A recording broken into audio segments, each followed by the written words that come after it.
Great. I can start with housekeeping. Welcome committee members, liaisons, and members of the public to the Legal Services Trust Fund Commission Homelessness Prevention Funds Committee meeting. Thank you for joining us. We will begin at 1:02. We are using Zoom with the goal to foster a more inclusive environment and effective meeting. If you would like to comment during the meeting, please use the raised hand feature. To use the raised hand feature by phone, dial *9 on your phone's dial pad to raise your hand and do the same to lower your hand. Please utilize this tool to virtually indicate that you would like to speak in order to help the chair facilitate the discussion. All Legal Services Trust Fund Commission and committee meetings will be recorded and posted to the State Bar website. A friendly reminder that this is a video conference and to please be aware of your surroundings behind you. Zoom captioning is available. To enable, select live transcript at the bottom of your Zoom screen and then select Enable Audio Transcript. Tip: for those using Zoom on a computer, when on mute, holding down the space bar will temporarily unmute. If you use your phone to dial into this meeting, please be sure your computer's microphone is on mute to avoid audio feedback issues.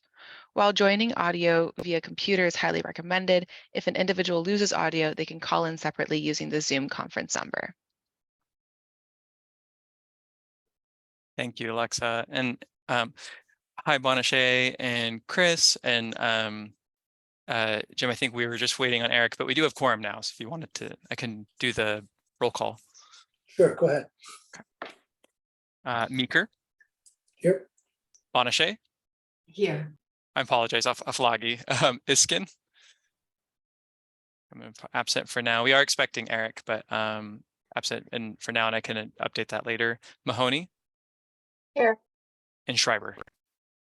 Present. Hi, Christian. We do have quorum, Jim.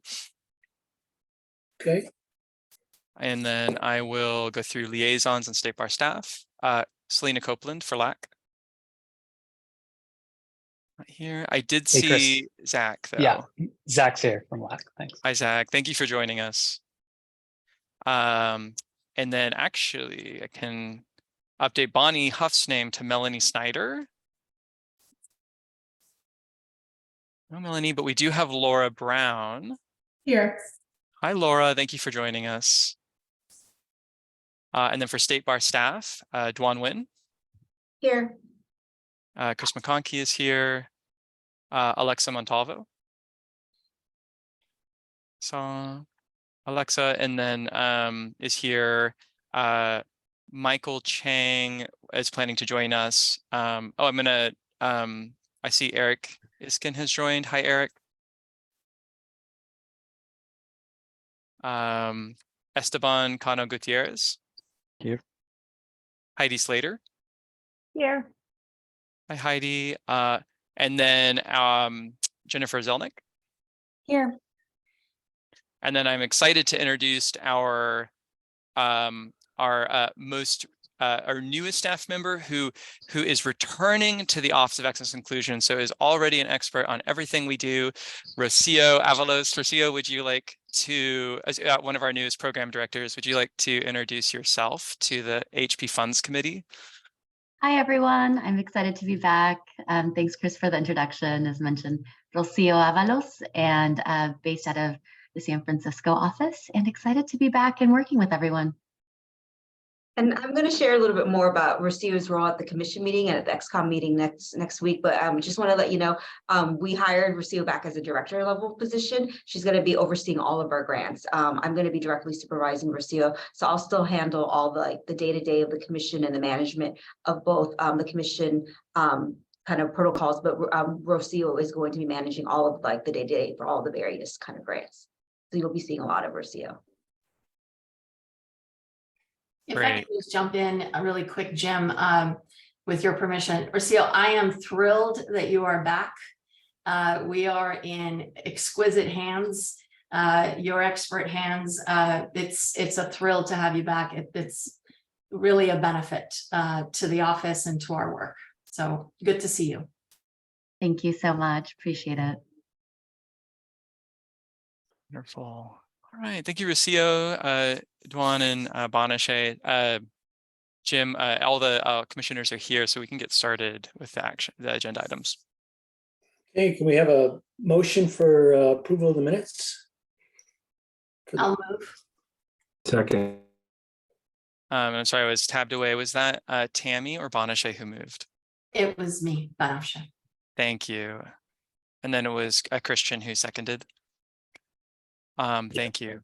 Aflagi, Yes. Iskin,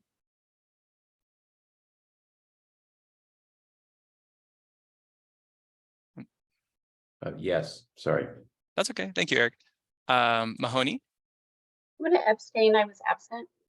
thank you. Schreiber Yes. and Meeker. Yes. Motion carries. Okay. I guess at this point, we normally ask for, is there any public comment that wants to be made at this point?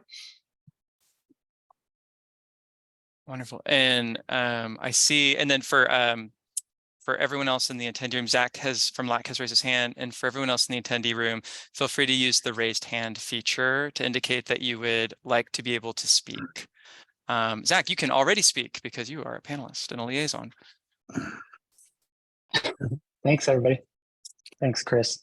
I just really quickly wanted to give some brief comment about the about HB3, just in support of the staff recommendations to reassess HB spending in the fall of 2023.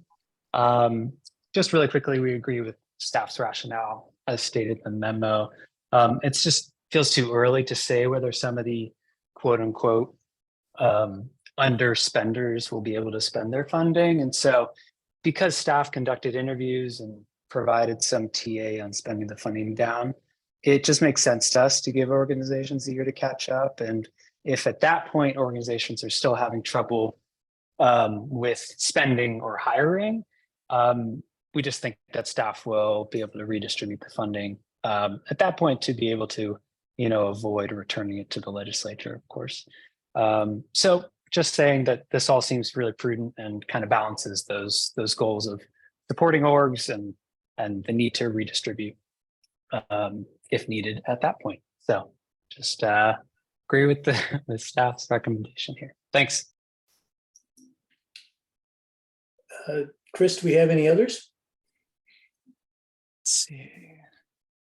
We do have another public comment. And then as a housekeeping remark, the next person in line is going to be Kim Kruckle from Child Care Law Center. So Kim, if you'd like to allow Kim Wormsley, if you'd like to allow Kim Kruckle to speak, that'd be great. And then I didn't do our new fancy timer for Zach because he's a liaison, or LAC is a liaison.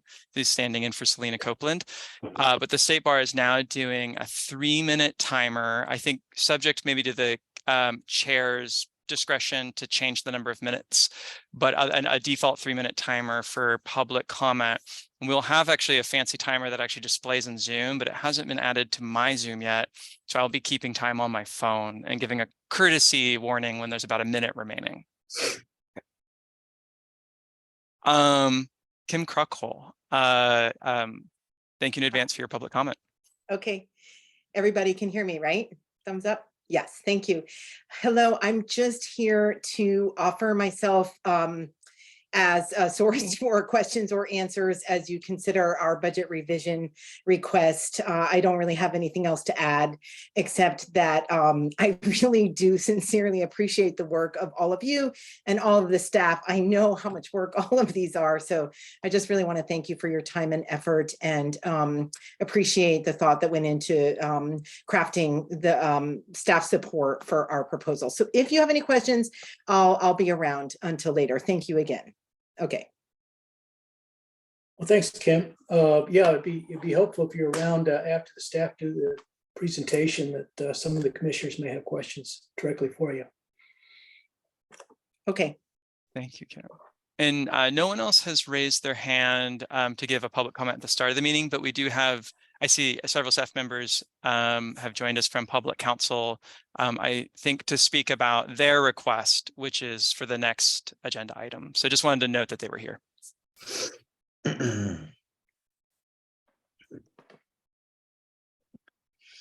Okay, so so should we go on to 4.1 then?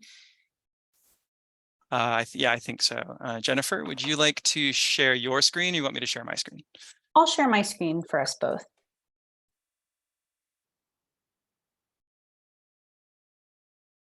right.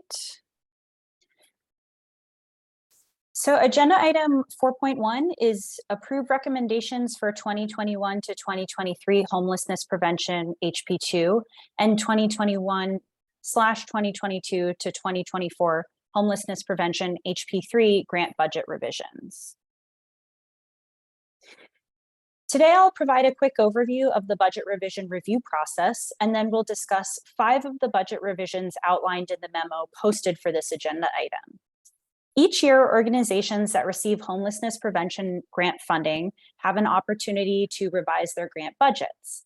HP2 and 3 formula and competitive budget revision forms were released on October 11, 2022, and were due on January 31st, 2023.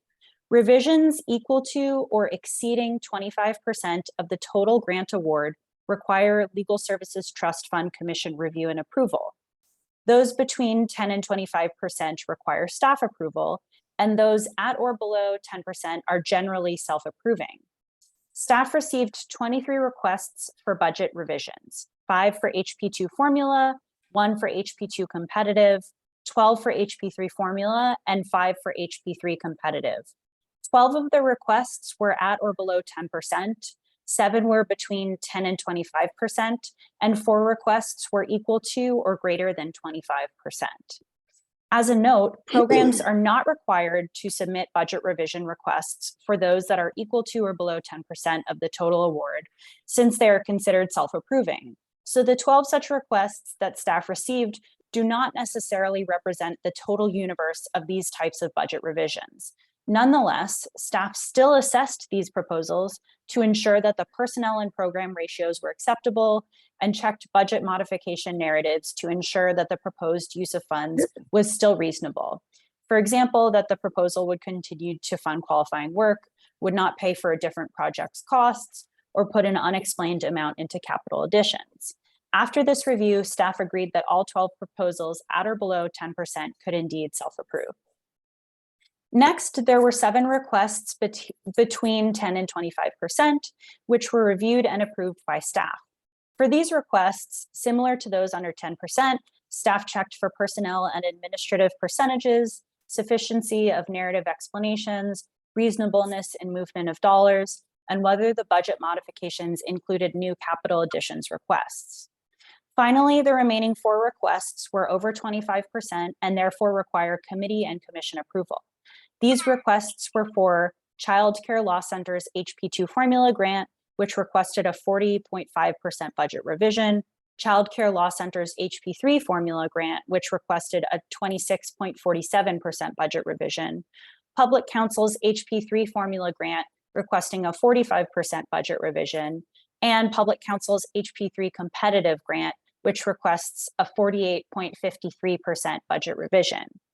Staff reviewed those requests very carefully, performing the same checks as for the other budget revision requests, and arrived at recommendations that the committee approve those requests. We will discuss these 4 budget revision requests in greater detail. Okay, now because the meeting materials outlined all of the budget revision requests, specifically the 7 staff approved budget revision requests, staff recommend reviewing only those 4 requests requiring committee approval and 1 request that was approved by staff, but that involves deviating below the 75% personnel ratio. And I'll click here to pull those up. Okay. Pardon my scrolling.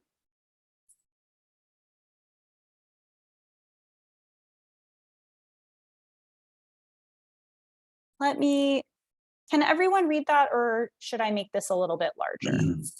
Okay, Make it like 1. Oh, that's better. Yeah. That better? Okay. Great. Okay, so you'll recognize these spreadsheets from the posted materials for this agenda item. And I'm going to start with Asian Americans Advancing Justice, Southern California's HP3 formula, which was the request that was approved by staff with a personnel deviation.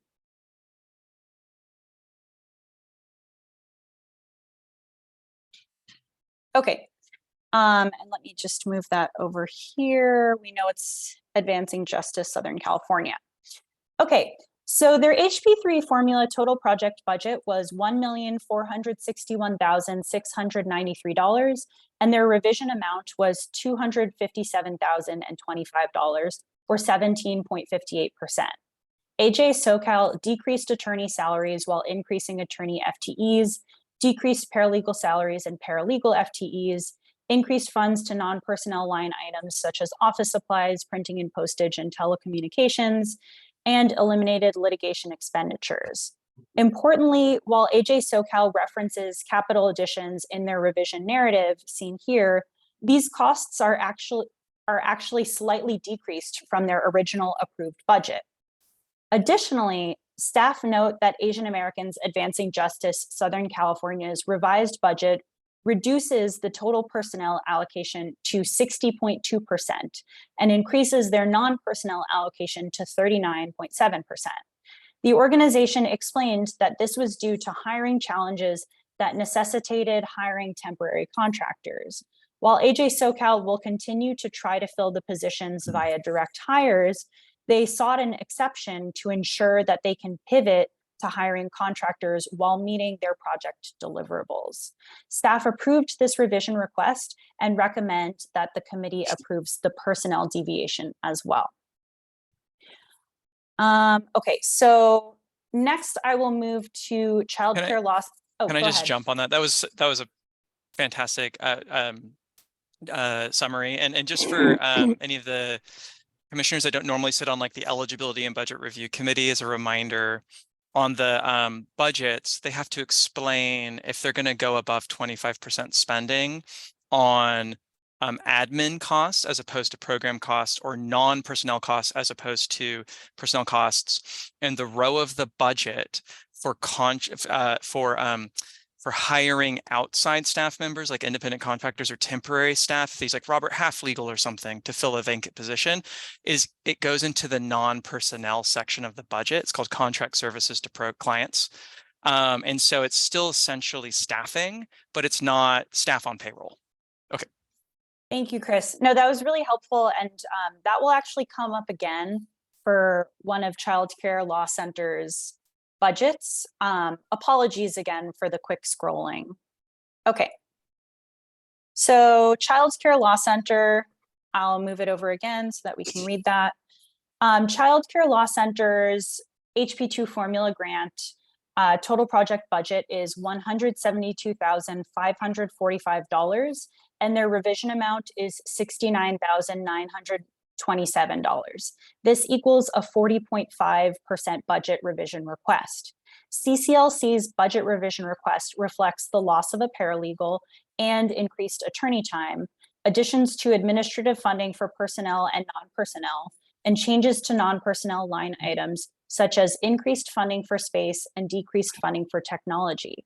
These budget revisions do not reflect changes to deliverables. CCLC's budget also deviates below the 75% personnel standard.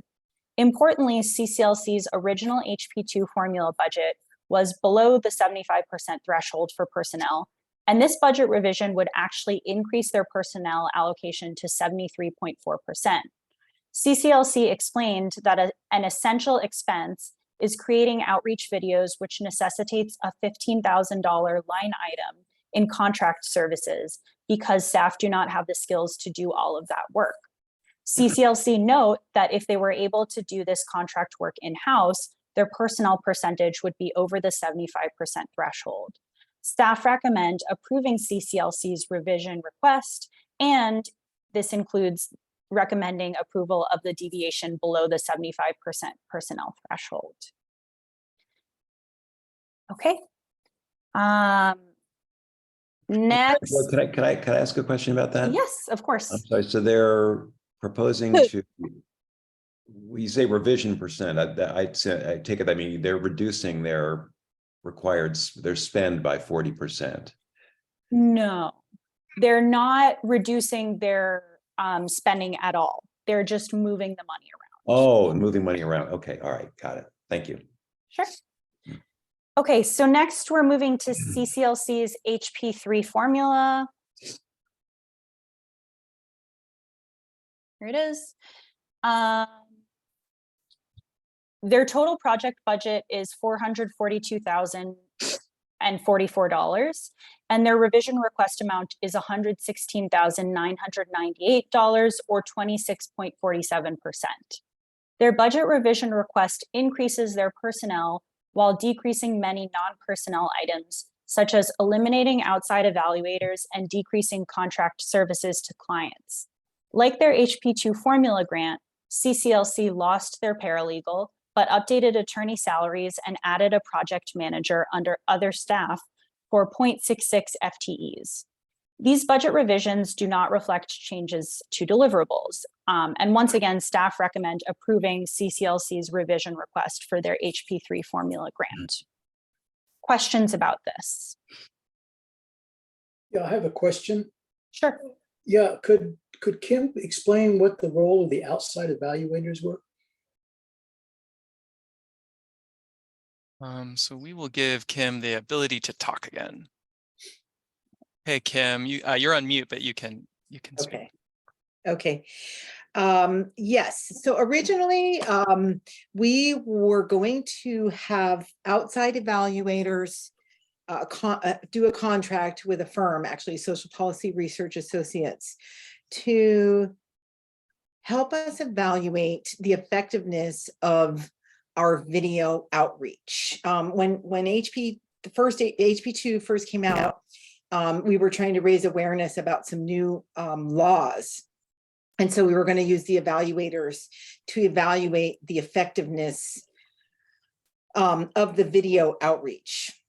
Okay, so first of all, the proposal from the social policy, I shouldn't name them, but anyway, came in a little higher than what we had budgeted. And then secondly, midway through the year, our strategy for the whole campaign became a little bit more involved. And by that time, we knew there was an HP3. And so our whole strategy became much more than just doing video community education through videos. We actually evolved a strategy of impact litigation and all these other aspects. So we would have had to reframe the whole evaluative thing anyway. So that's the answer. Thank you. Further questions about CCLC's HP3 formula grant? Okay. So moving on to public counsel, I will begin by acknowledging that both their HP3 formula and HP3 competitive budget revision requests are somewhat unique. And this is because in addition to requesting to move money between budget items and years, as is typical of such requests and as is what you've seen up until this point today, they also seek to reduce the overall amount of funds distributed for both of these grants. Beginning with Public Counsel's HP3 formula award, which is $2,600,319, they now ask for $1,300,011. This equals a 45% budget revision and a budget reduction of over 49.99%. Similarly, Public Counsel's HP3 competitive award is $1,100,000, and they are now asking for $537,397. This equals a 48.53% budget revision and a 48.85% budget reduction. Public Counsel attributes their request for a reduction in the overall amount of funds to difficulties hiring attorneys and lower demands for services, which they outline in attachment C. This attachment also details their requested deliverables modifications for both grants. Attachment B, which you see here, also provides further details about their budget revision requests. Staff recommend approving Public Counsel's HP3 formula and HP3 competitive budget revisions and deliverables modification requests because the deliverables have been lowered proportionately to the proposed budget revisions. However, Staff also acknowledged that some of Public Counsel's deliverables seem low. Importantly, their original applications were, of course, approved and provided similarly proportionate deliverables, even if some of those were vague. Specifically, I'm referring to Public Counsel's HP3 formula deliverables, which you can see here.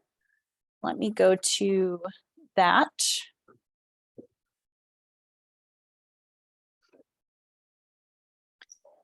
Make that a little bit bigger. So again, the deliverables will be 12 cases filed in 2023 and 15 cases filed in 2024, in addition to the deliverables in our application, which we propose to leave unchanged. And those were per quarter, 3 Know Your Rights presentations, 2 tenant organizing meetings, 1 community legal clinic, and direct legal services to community members as needed.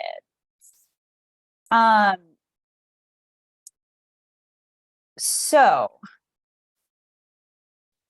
sorry, I lost me.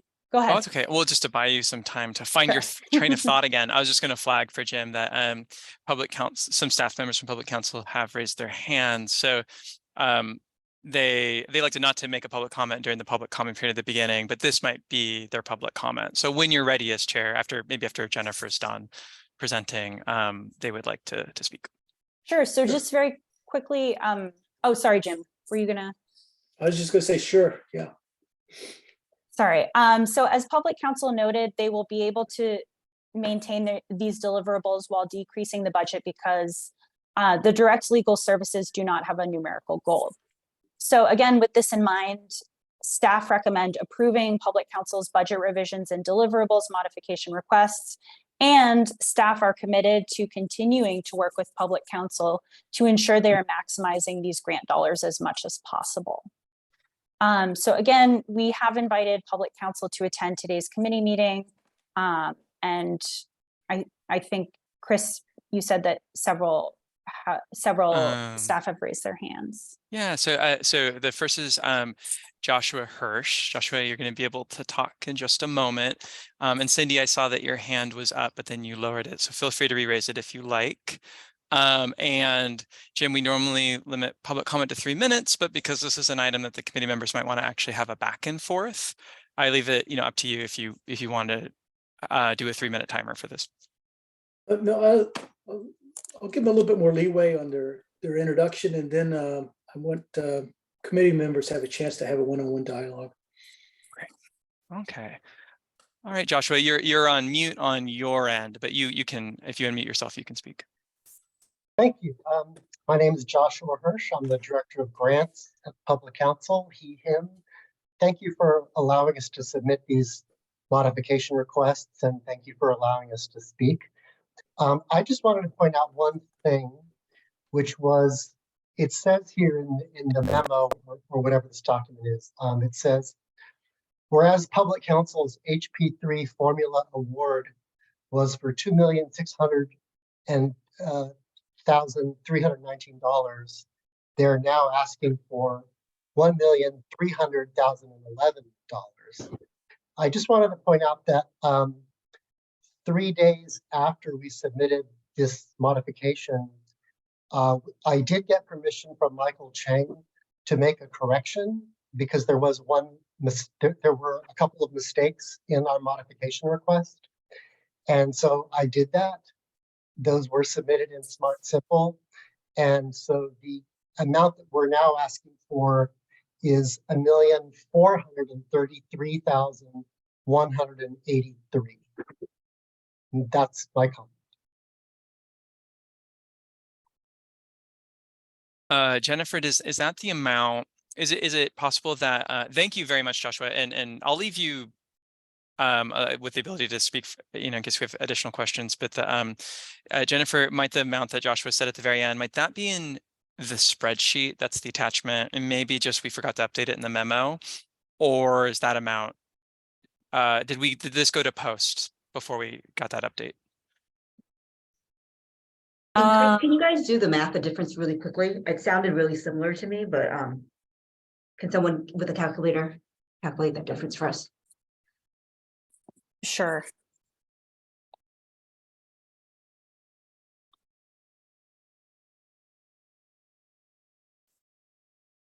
And I think we have,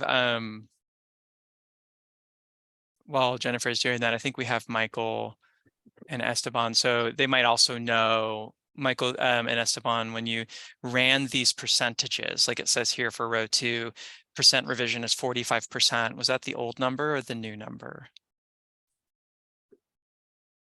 I'll just jump in and say that the difference is $133,172 greater with that correction by Joshua.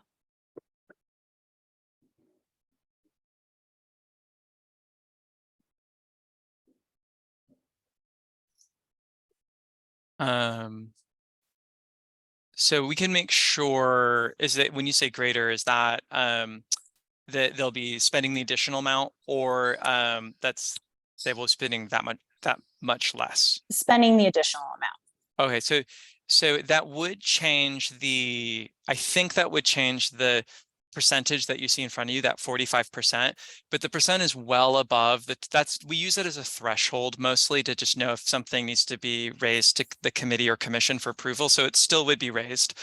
That percentage might be a little bit lower by a few percentage points if we were to redo the math. Michael's here actually. But I think that the thrust of the request is similar, and the resolution, we can put something in the resolution to make that correction, would be my proposal. But Michael, I see you've unmuted yourself. Yeah, I was going to say, I think if I understand the way the direction of the change, and Joshua, just definitely correct me if I might be mistaken, the change increase would sort of reflect a higher percentage than the 45% currently indicated, would be closer to like 55. Is the 45%, what is that supposed to represent exactly?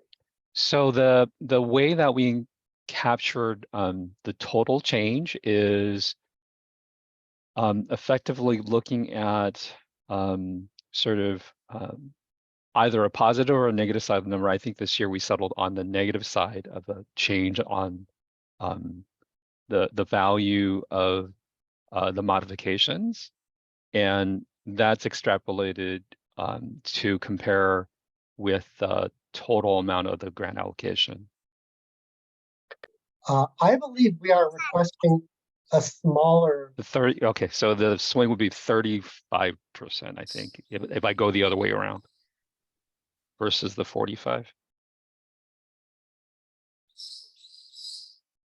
I think for the and Joshua, I'm really glad you said something, because that's helpful to point out that the memo, actually the number in the sentence is like a better picture for public council. I think for today's vote, and correct me if this doesn't sound right, Michael or Dwan or Jennifer or Jim, but for today's vote that Jennifer's teeing up for you right now, essentially it's going to say something like, whether or not the committee recommends to the commission that it approve the budget revision requests that the programs have submitted. And I think it says something like, as described in today's materials and today's meeting. So for the commission meeting, the request we would be advancing is the most recent one that we've received from public council. And we would be extra cautious to make sure that the materials posted for March 24th has the correct number. But the percentage would still be above 25%. It would still go to a committee and commission vote for approval. And what it sounds like is public council is saying that they can actually spend a bit more than they originally thought. So their spend down will be less. Their spend down will be greater. They'll be leaving. They can accept more of the originally intended payment, which is a good thing. Unless I'm glossing over a nuance and actually somebody wants to make sure the resolution is, addresses it differently. Okay, Jim, you have your hand up. I feel like as chair, you shouldn't have to raise your hand, but.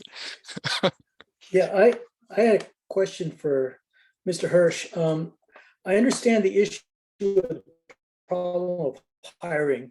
We're seeing that all across the state, across many of the legal services providers. But what I was a little surprised at is you imply there's less demand.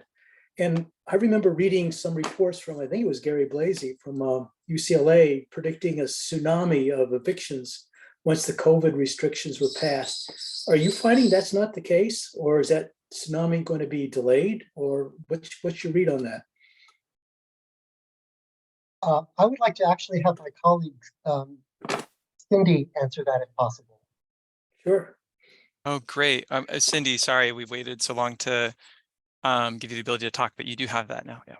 Yeah, thank you. And thank you all commissioners and all of the staff at the State Bar. It's been really great working with you all on these revisions so that we can make sure we're meeting community needs. Primarily, Jim, to your question, what we're seeing, we have 2 different grants that the commission is looking at and that we've been talking to the State Bar about. The homelessness prevention RFP, the one that went in as a request for proposal, it was different from the formula grant, and it was different in that the RFP sought funds for us to stand up a foreclosure prevention unit in preparation for what we expected was going to be a wave of foreclosures for homeowners, and to prevent homelessness among homeowners and to preserve generational wealth.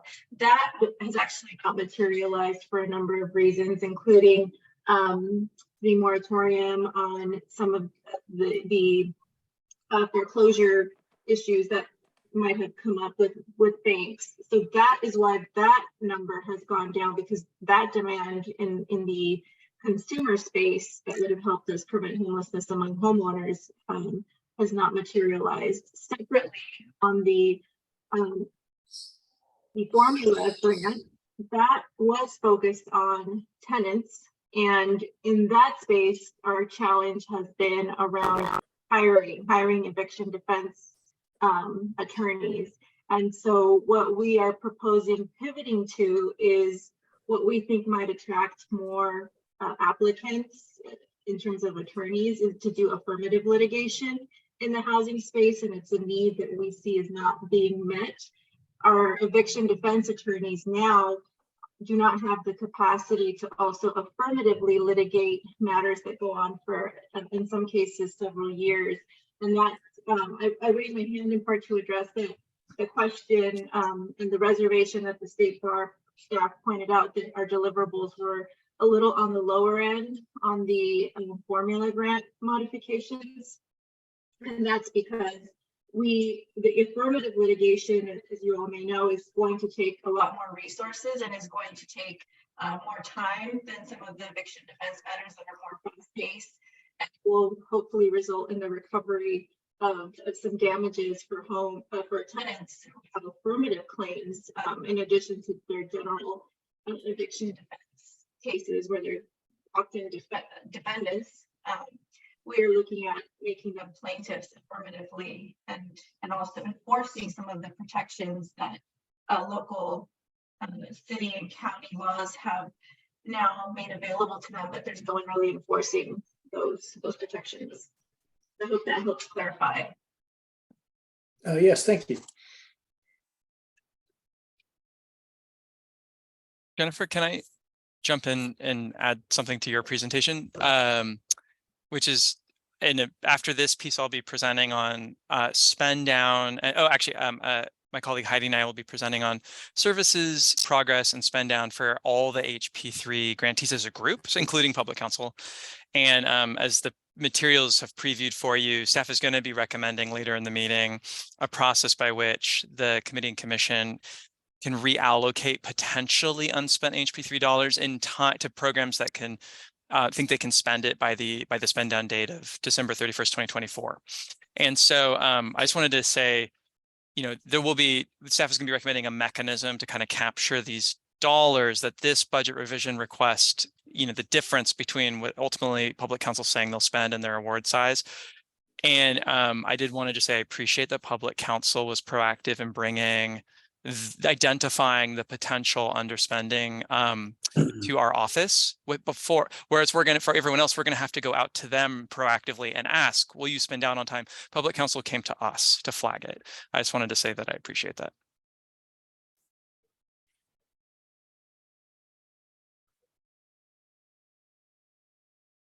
Were there, oh, go ahead, Eric. Yes, so I'm sorry, so for the formula grant, what is the proposed spend reduction percentage?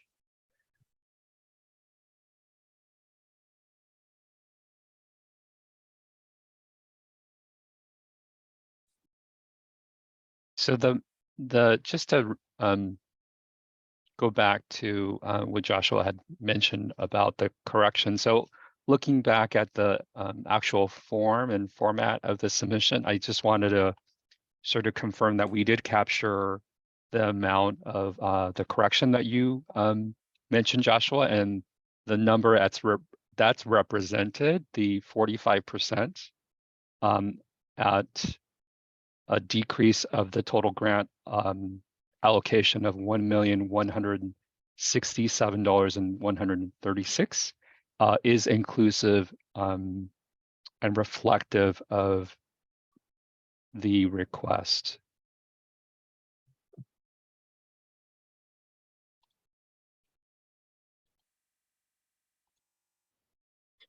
Sorry, Michael, are you saying that the numbers that the committee is seeing right now is inclusive of the correct amount, but that the what was in the memo was outdated? Okay, that's what I think you were saying, but yeah. So going back to this, can we? Is this number that we're looking at correct? 11. It didn't sound like it from what Joshua was reading, but Let me look at both screens really quickly. So sorry.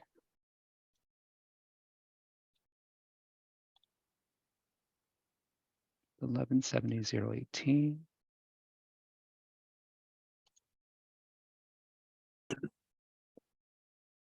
So that.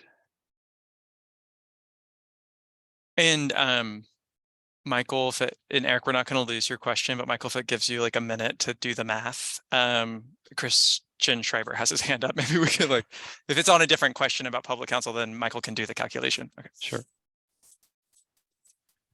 Should I go? Yeah. Thank you, Michael, for working on that. No, no ahead, worries. Chris. Yeah, so my main question is, if public counsel came to us proactively, is our expectation that we're going to see these same types of personnel issues on kind of a tighter timeline, more crisis timeline for other organizations? Is that an expectation we have?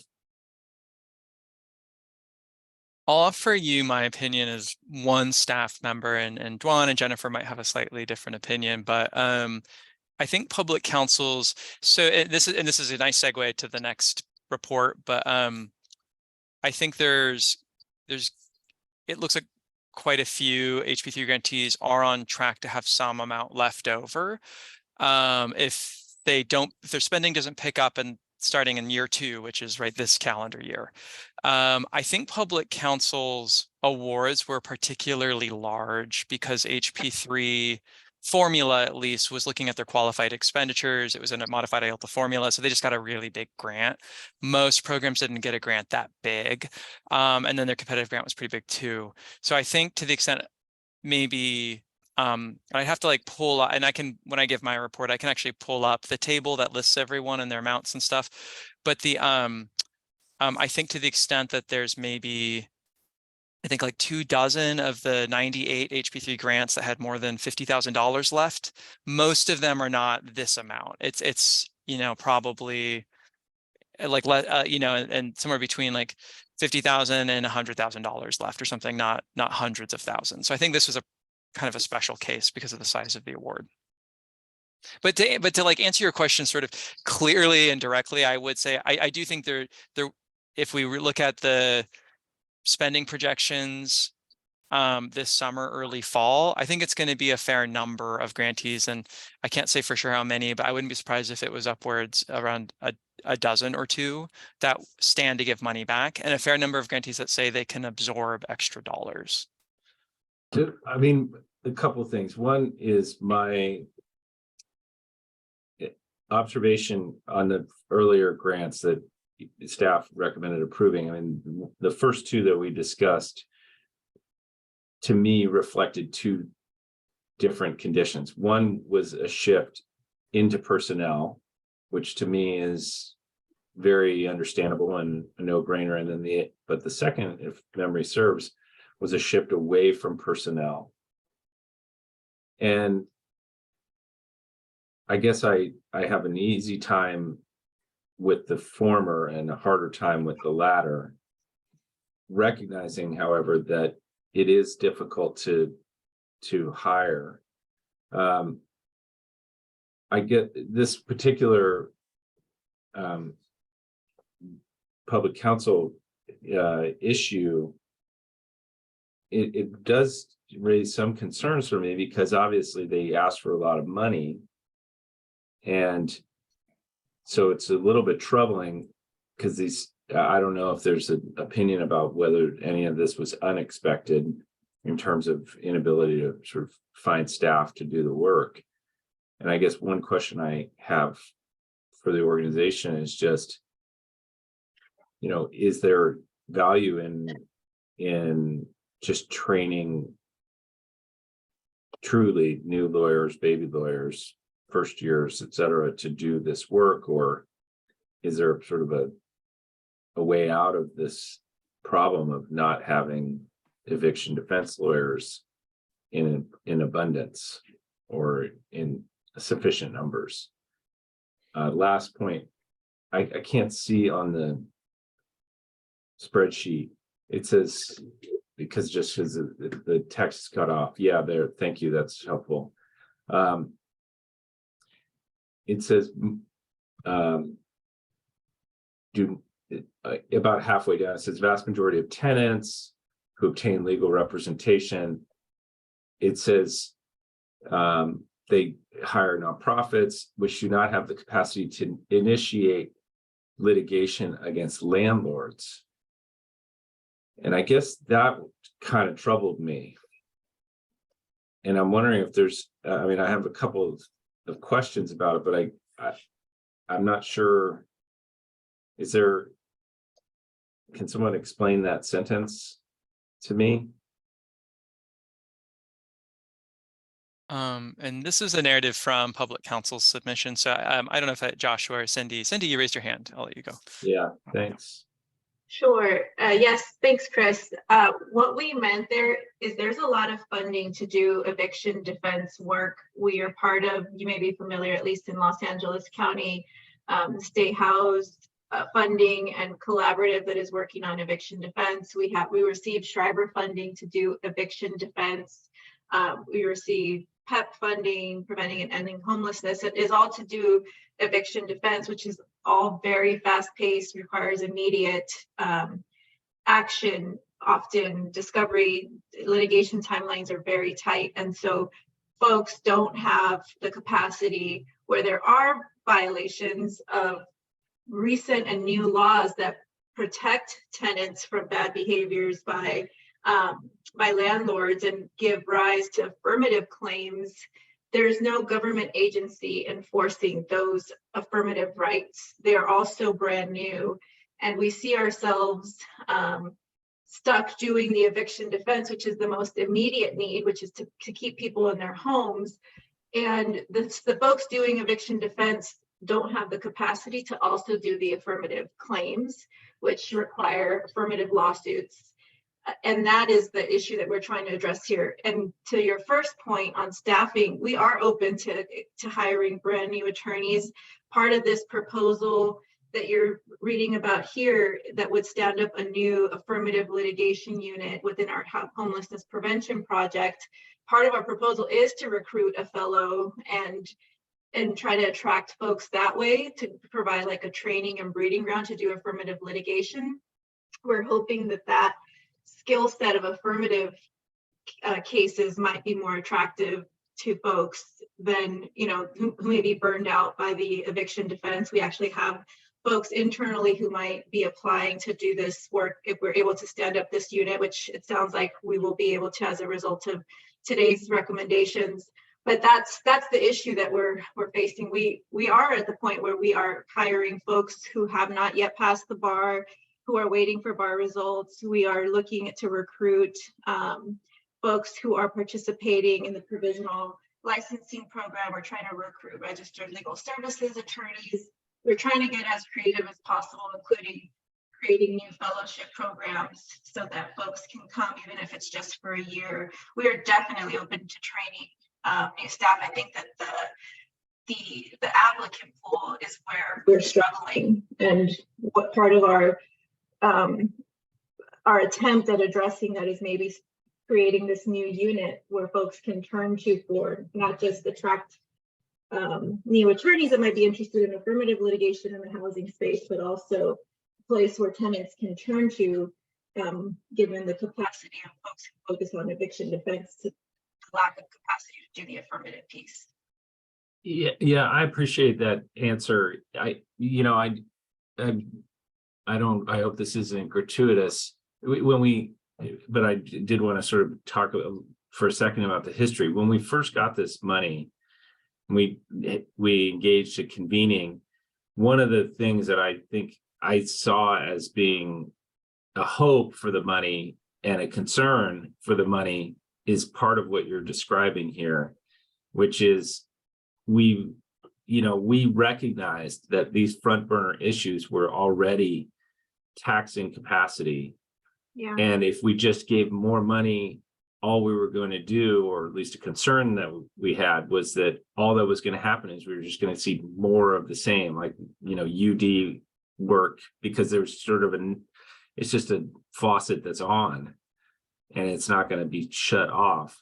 So the hope was that, this money would actually be used to develop exactly what you're describing, which is, in this case, an affirmative litigation effort, so that we weren't just using homelessness prevention money to address an existing need, but to actually try to do something a little bit different, and that this money was going to be an inflection point for that kind of a move. So, I mean, everything that you said and what's written here, it resonates as something that I feel like we kind of predicted in some ways. I feel like now this money's going to be kind of shutting off. So I'm sort of disheartened in some respects that we're starting the process a little bit now. I mean, I hope you don't take it as a critique, because these problems are so massive, and the resource is so thin. But man, it's hard to sort of see our way out of this current system where it's just putting out fires and putting band-aids on, broken bones. So yeah, maybe it is gratuitous. It's frustrating to get to it now. And I want to make sure we don't lose Eric's question about the accuracy of the number on the screen. And I want to see if Michael, if you had an opportunity to look at it. Okay. Thank you, Christian, for having another question so we could give Michael some breathing space. No, I wanted to sort of reconcile what may have happened. So I think one of our initial thoughts on this sort of overriding process is our templates and the analysis that we typically perform on budget revisions and carryovers in general. The templates are geared to set up for looking at the amount of change. So in saying that, they're not typically geared to accommodate reductions in original allocation awards, which this request is. So looking at the details, I see that the formulas in the analysis are set up to look for changes.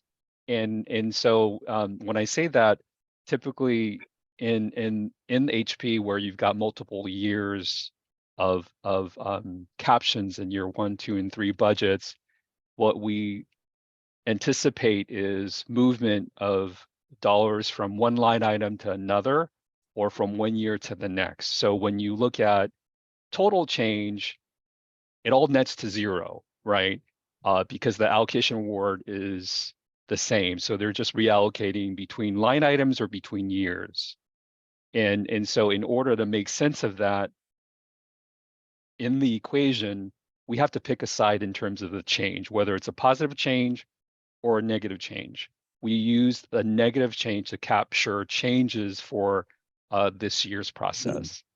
And in looking at the template that we utilize for public council, I can see that the total change really includes $2,882 of additional allocation to smaller line items. And so when you sort of look at the overall process, their net reduction in total funding is $1,167,136. And so from a percentage wise, that rounds out to be 44.88%. Whereas the number that we're seeing on the screen right now is looking for just the caption of where the normal formula is looking at one side of the change. So all the negative changes are captioned in that $1,170,018 amount, and that's 44.995% is what that's displayed. So I apologize for the confusion that may have caused, but wanted to explain the differential and what the normal process looks like. And obviously, this request is a little bit different in terms of what is being asked as well. Thank you, Michael. Sure. And I just want to kind of start to draw a picture of what a vote might look like. So the Jennifer, Jim, correct me if this doesn't sound right, but essentially this budget revision request is being elevated because it's over 25%. Yes. And because it's a decrease in the amount of funding that will be spent overall, it's accompanied by changes to deliverables, which will almost always happen if a program is going to increase or decrease their spending. If the letter, which I think is attachment C, is accurate in its how it describes the updated deliverables, the change in deliverables, and if it contains the correct revised spending amount, which I think it does, correct me if that's wrong, Jennifer, a resolution could say, if the committee decides to recommend to the commission that it approve it, as described in public counsel's letter, as posted for today's meeting. Staff, it sounds to me like might have to update that spreadsheet though with the correct percentage, which doesn't sound to me like it will change dramatically, but maybe the math actually does put out a slightly different number. Christopher, before we move forward, this is Banasha. I'd like to ask a couple questions if you don't mind. No, we have a lot of time for this meeting, not to drag it out forever, but there's no rush. So yes. Okay, great. And I think it's Cindy and Josh. Am I correct? Yeah, Cindy and Josh who've been speaking. So just out of curiosity, I'm just wondering, and either one of you could answer this question, please. How is it that you discovered that this amount was in excess? What mechanisms, how did you come to this at this time that you brought it to us and brought it forward at this time? Cindy, please. Sure. Am I on? Yes. We were doing our expenditure reporting, getting ready for the end of the year and looking at what we had expended towards the work on this grant. We'd been seeing that we had not been able to hire, eviction defense attorneys. We're looking at the fact that we were not going to be able to spend down these funds, and brought this to the attention of the state bar to find out, looking at our expenditures, what we could and should do in terms of budget modifications, knowing that initially our proposals, at least on and I'll take each grant individually, on the formula grant, the HP3 formula grant, we weren't able to do the eviction defense work, which we had assessed was the bigger need in the community, but you know, balancing, Chris, to your point, balancing some of the priorities. Eviction defense was going to be huge. Now that we're seeing that we're having challenges hiring, there's another big need that was going unmet, but that may be a way to help us recruit folks is a different kind of work, new and a new field that's created by the new laws protecting tenants. So we pivoted to proposing that, still trying to find a way to spend down these funds, recognizing the hiring challenges that we're having on the formula side. And then on the RFP side, we did reach out to Chris. We saw pretty early on, we reached out to Chris McConkey with the State Bar. We did see pretty early on the RFP side that the foreclosure numbers that we expected when we proposed to stand up again a brand new unit to serve what we thought was going to be a huge need akin to the need in 2009 during the financial crisis, when there weren't enough legal aid attorneys to staff and to help all of those homeowners who lost homes during the last crisis. We wanted to preemptively get ready for that, and those numbers just never materialized. So we did reach out to Chris pretty early on about that and whether other folks were having challenges, and we just continue to have the issue of we were staffed up. In that case, we actually were able to staff up, but we did not get the client numbers that we expected because of various protections for homeowners, including mortgage assistance, foreclosure, moratorium, things like that, and housing counseling that's been made available. So we're not seeing those numbers at the end of the year determined, given our expenditures, that we needed to modify that. Very good, thank you. Is there anything, Josh, that you'd like to add to that? No, thank you. Thank you. Eric, I see your hand is still up. Yeah, thanks for answering my other question. I was a little surprised to hear that the concept of doing affirmative litigation is sort of a new thing here for public counsel. I thought we had previously approved a grant for public counsel to do precisely this, affirmative litigation. I kind of remember in a past life or a past year in one of the other HP cycles that there was a program that was directed to that. Was that not public counsel? Is public counsel not doing that right now? Can I speak? I'm not sure if I'm on. We can hear you, Cindy. You can go right ahead. Okay, great. I can't tell if I need to be added on. Yes, we did receive HP4 funding for our impact and affirmative litigation unit in cooperation with our community development project. They're working on impact litigation, affirmative litigation to protect and strengthen the ERAP, the rental assistance programs against the state. So they are working on affirmative housing issues, and we did receive HP4 funding for that. This particular proposal that we are making is for individual, not impact litigation. So this is for individual claims. So you might be remembering that HP4 application, perhaps? Maybe, that's possible. Also, I'll observe, I guess it's good that that there hasn't been as much need for foreclosure legal assistance. That's right.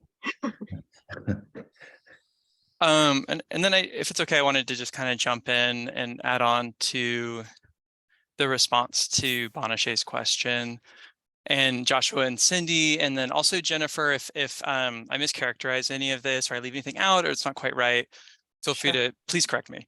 I just wanted to add, and I wasn't sure if Cindy, you said this just now, so if I'm also repeating you, I apologize for that too. And it's my understanding that this also kind of came up because public counsel is preparing to file its single audit with the federal government for its HP3 grants, which is something that HP3 grantees, federal grantees have to do if they're going to spend more than a certain amount of federal dollars in a year. I think it's $750,000 or more, or something around there. So public counsel's in that situation because its grants are so big. So it was preparing for that, and then as part of that internal review process, I think it realized that the mechanism it was using to track HP3 spending needed to be improved. It actually did improve that. It filed a corrected HP3 spending report, and then from that came the realization that they should take less money in years 2 and 3 so as to not have to return funds at the very end of the grant period when it couldn't be reallocated and then no one could spend it. So Cindy, if that doesn't sound right, or I repeated what you already said, I just wanted to make sure we gave the full narrative.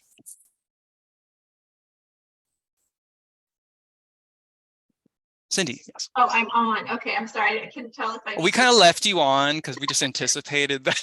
Got it. It's Okay. kind of you to keep you muting yourself, but yeah, you've continuously had permission to talk. So.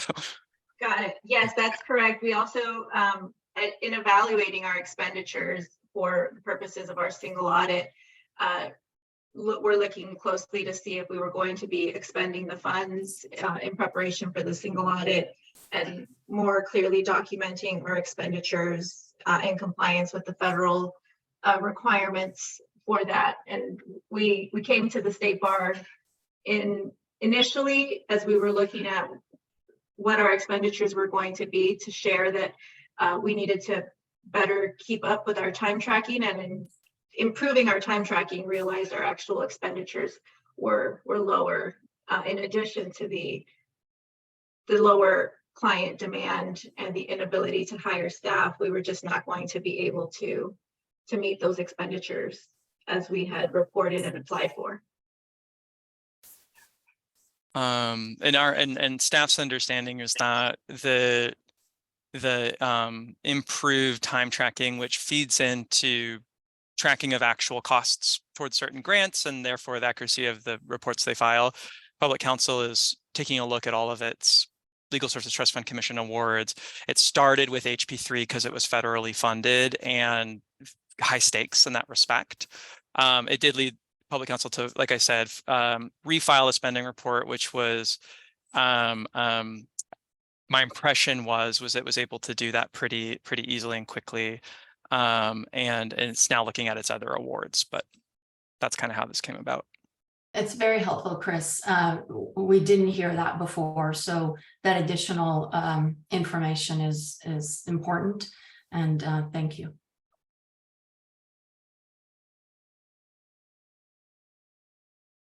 So we don't need to rush this particular resolution if there are more questions, but I do think this resolution that you're seeing right now probably needs some wordsmithing.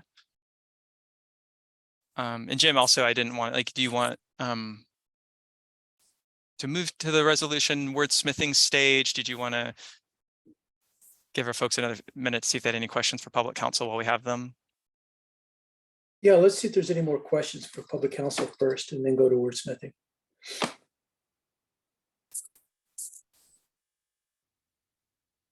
Jim, I don't have a question for Public Counsel, but prior to going to wordsmithing, I'd like to ask a couple of questions just procedurally from staff to remind us what happens to these funds, what's the process, what do we do? That would be very helpful. Sure. So for this resolution looks at HP2 grants and HP3 grants in together. So to my knowledge, for both awards, HP2 is state funded, HP3 is federal funded. They both have statutory spend down dates. HP2's spend down date is December 31st of 2023, so it's the end of this year. HP3's is December 31st of next year, 2024. As far as staff knows at this time, neither can be carried forward past the end of its statutory spend down date that's in the Budget Act that authorized the funding. I think that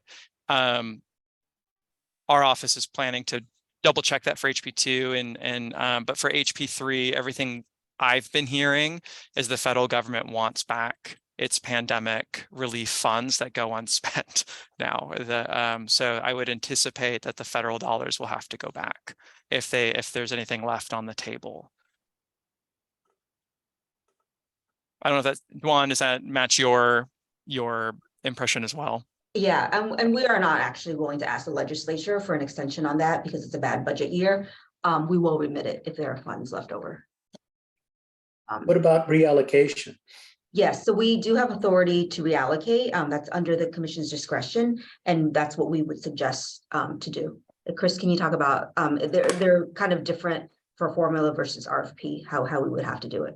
Yeah. And again, this is a great segue for the next report. So the HP2 grants is probably not time to reallocate because this is the last year of the grant. Like they wouldn't give the programs absorbing more money time to really spend it down. But for HP3, there is actually time. They're 1 year into a 3-year grant. Reallocating the summer, fall would be right at the midway point. So the programs absorbing additional dollars who say that they can spend more would have at least a year to do that. Because the budget acts that fund, plural, that fund HP3 specify that 75% of the funding has to be formula and 25% has to be competitive. It's staff's current thinking, and we would need to 360 this with our own Office of General Counsel and our partners at the Judicial Council, but it's OA&I's current thinking that it would have to, those dollars would have to retain their formula or competitive nature. Via reallocation, they couldn't become the opposite. So probably the reallocated formula dollars, the ones that those formula grantees give up for other programs to take them, would go to other formula grantees, and it would go through the same statutory formula that was in the authorizing statute. The reallocated competitive dollars, the OA&I would collect those. It would become available to the competitive grantees, the ones that already went through a competitive application process previously for HP3, were found to be competitive and received some funding. It would not necessarily have to go out by formula. It could be more of a they would be updating their budgets for their pre-approved competitive projects to absorb more money. That's our current thinking. Yeah, and I'll just add a little bit to that. With the formula distribution, we would reach out to our current formula recipients and see if they could take the funds. If there's a program that actually couldn't absorb it, we would not allocate it to them. On the RFP piece, we have a lot more leeway. You all, I guess, could theoretically issue another RFP. That's not the probably direction that we want to go in. The direction we want to go in is probably what just Chris described, probably dip back into seeing what other projects were unfunded and seeing then how, giving you all a proposal of how we want to kind of spread out those dollars. In terms of public counsel, logistically, I do want to bring forward that, we release the grant payment on a yearly cycle. So we actually are not going to be asking them for a return of funds because the amount that they're requesting, we haven't distributed all of it. As a matter of kind of policy in the office, when a program comes to us and says, we can't spend the money, we don't release the check. We don't release funding to a program that can't handle it or does not want to have it. That's just bad public policy. So we don't do that. The question that's before you is whether you agree with the budget modifications in terms of the decreased deliverables in that, because we've already kind of said yes, that we will allow them to take a smaller amount because we don't force a program to take more than they want to. The question before you is, does the deliverables, are they okay? Yeah, that's right.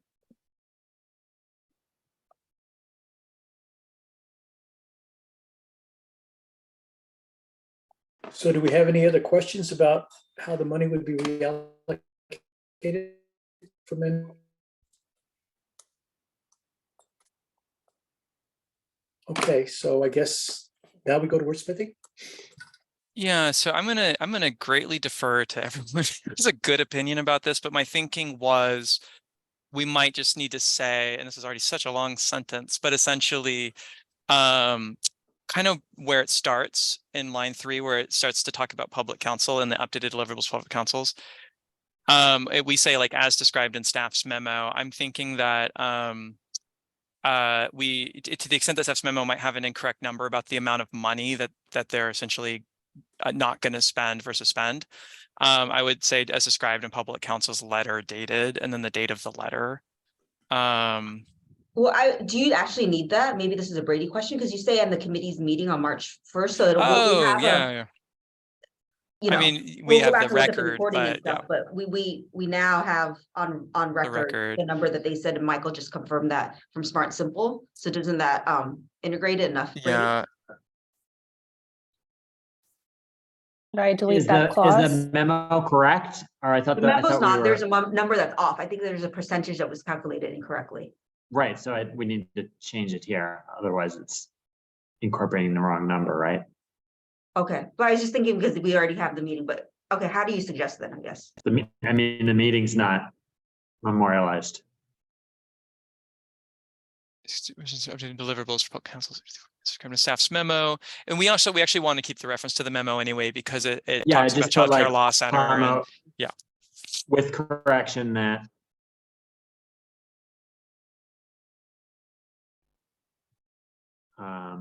and then whatever instead of, you know, I think it was 35 is what's the correct amount rather than 45%. Am I correct on that?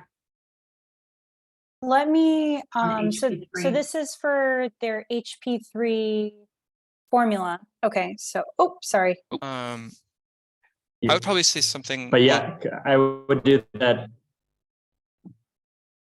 Go with the total, you know, the revised amount for the HP3 formula grant will be X rather than X as noted in the memo. Yeah. And I don't recall whether it was the formula grant or the competitive that was changed. 1433, 833. 833. 833? 1,433,183. 183, I'm sorry. And not, I think we had said, okay. $311. Okay. Double check. Let's see. Yeah, and just because we're putting the actual number in there, Joshua, and you actually mentioned the number in your comment. Would you confirm, Joshua, that was the correct number? Yes, I am. So their total budget, that is looking at the submission, that is that 1,433,183 is confirmed to be their total budget submission for all 3 years in the revised form. Great. And I think that was the correction Joshua was pointing out. Okay. Okay. And the deliverables as stated in their letter have not changed. That's still yeah. And the RFP is correct. That RFP number is correct, right? Chris and Jennifer? Yes. Okay. So just wanted to confirm the $1,311. Is that the RFP piece? No, this was what It's the the old original. number. This is what you guys thought was the Sorry. modified This formula is- amount? So their original formula allocation was 2,600,319. This is what we thought was the reduced amount, the difference between their original grant and what they said they were going to spend, like the Oh, I see. Yeah, Gotcha. From their total letter, I reduced see. amount. Yeah, So sorry. Thank you. it's okay. Hey, Chris, with these corrections, if we make them as we're discussing them now, do we need the reference to the committee's meeting? Referring to Brady, but I don't think so. If the reference to the posted materials with this one correction is sufficient, I don't think we need that. It sounds like Brady was a little skeptical of question.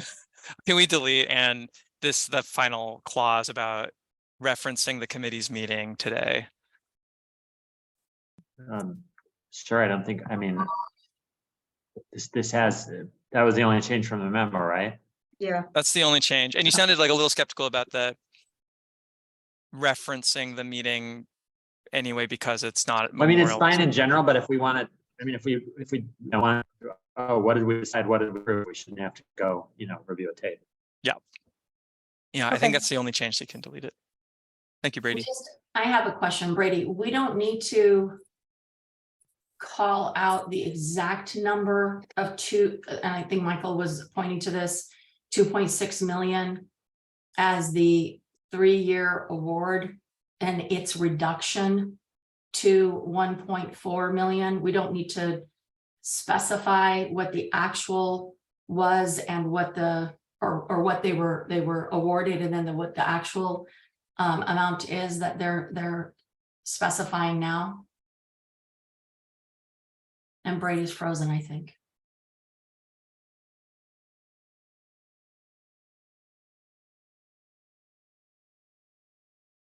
I think that question was to Brady, and He's frozen. He's not asked me, but I wouldn't have thought so, but I want the answer for him.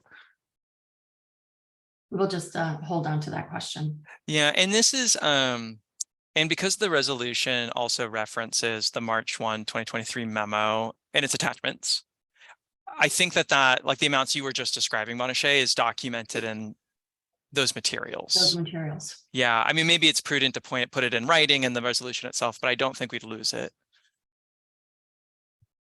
I do want to kind of correct the typography of the final long clause. Maybe we have to put a space just after the commas with the correct, maybe add the word "the" between the with and correction. Everything from that will be okay. Thank you. But I do think we are going to need to add that 2.6 number, Chris. And actually, this is for Jim, because ultimately this is going to go back to the full commission, correct? Yeah. So the full commission may not have the nuances that we do in this committee. So it would, for memorializing and accuracy's sake, I think it might be important, but having Brady obviously weigh in. Yeah, I do kind of agree with that, even if it's not legally Can you hear me now? required. It might be good for a memorial. Yeah, I can hear you, Brady. Welcome back. Brady, So Dwan agrees, and Brady, I don't know if you heard Monashe's question before. I didn't. It froze immediately. Let me shut off my video. So Brady, can you hear us? Yeah. The question is, should we reflect to the original award amount, so there's a record of it? And my thought was, even if it's not a legal requirement, I think we should do it to Bonachet's point, as a record, and so the commission has a full picture. I mean, we'll present to the commission with the details, but at least if there was a commission member that didn't come, or we wanted to look back, we know that it's 1.4 million of a 2-point-something million grant, because the way this is drafted now kind of suggests otherwise. If we do that, should we do the same for the Public Council HP3 Competitive Award? I personally think that across the board, it would make sense to do so, because if I weren't in this subcommittee and you brought this to me as a full commission meeting line item, I would think that there's a reduction of 133,000. Mm-hmm. Right. And so my question then would be, why are we looking at this? Is this 10%? Is this 25? Is it not something that the staff had the authority to handle? So I think we need to put the full allocated amount and then the reduced amount, so that we have a true discussion, if any, at the commission meeting. Can I make a suggestion? Can we come back and vote on this while Jennifer works on this motion and puts in the right amount, and then go to Chris's agenda item, unless you all want to wait another few minutes on the spot and have it? Bonachet, would it be less confusing if we just got rid of and not 1.3? No, I think Bonachet's point, she wants Million. the 2-point-something million memorialized. And I think it's necessary. And this is really to Chris Shriver's point, and I was nodding my head, in a separate responsibility of mine. I'm on the board of a bank, a federal bank, and federal, we'll leave it there. The issue of foreclosures are about to come, and I think we all know that with the economy.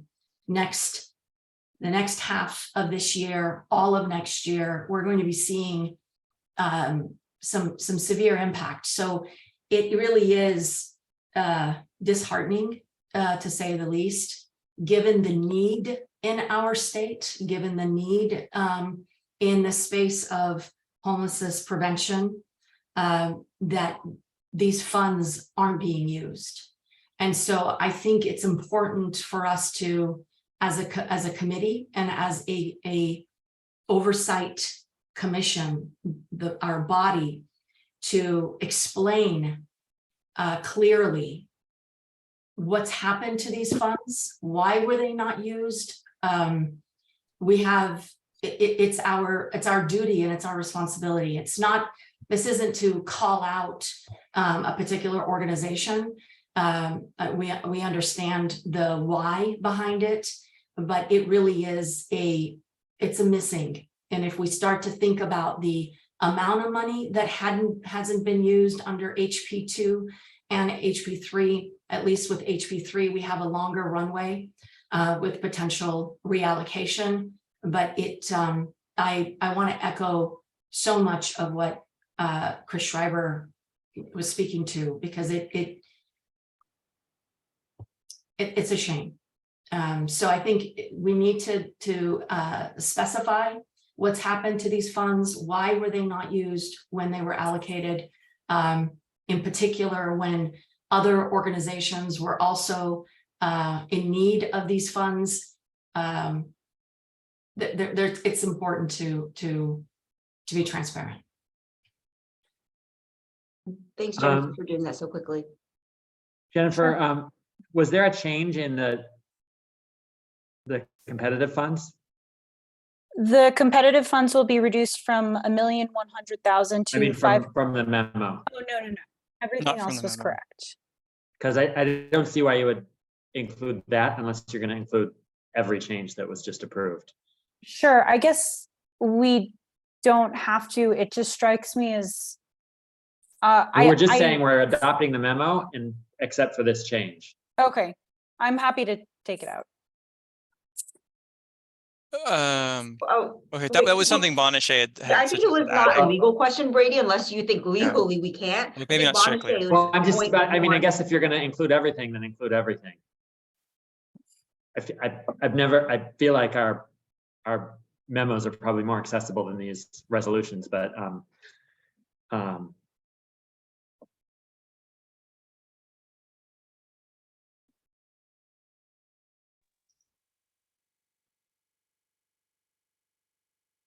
Jim, do you have a leaning? What do you want to do with this clause?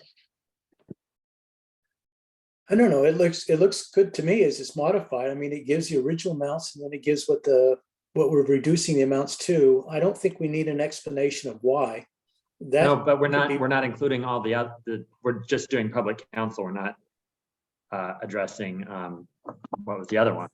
DCLC. I think Brady, we had suggested that if we're doing it here with this resolution for public counsel, we would do it for the other organizations as well. Again, so that it's clear for the committee, the full commission, I should say. So well, you want I guess you want to put childcare in there too? Well, It's different, so it's not a reduction. Yeah, it's not a reduction. They should be separate, and they should be separate motions. I see. Okay, gotcha. I'm sorry. Okay, yeah. Then looks good. Okay, so thank you, Brady, and Bonachet, to your very last comment, it should be separate motion. So essentially, the committee members can bring the motion. Someone will have to move, right? So if Bonachet, if you're like think you want to make this motion and you want it to be a further resolved, or you want to do two different motions, that's your prerogative or any committee member's prerogative. This is what it would look like to handle it in one resolution.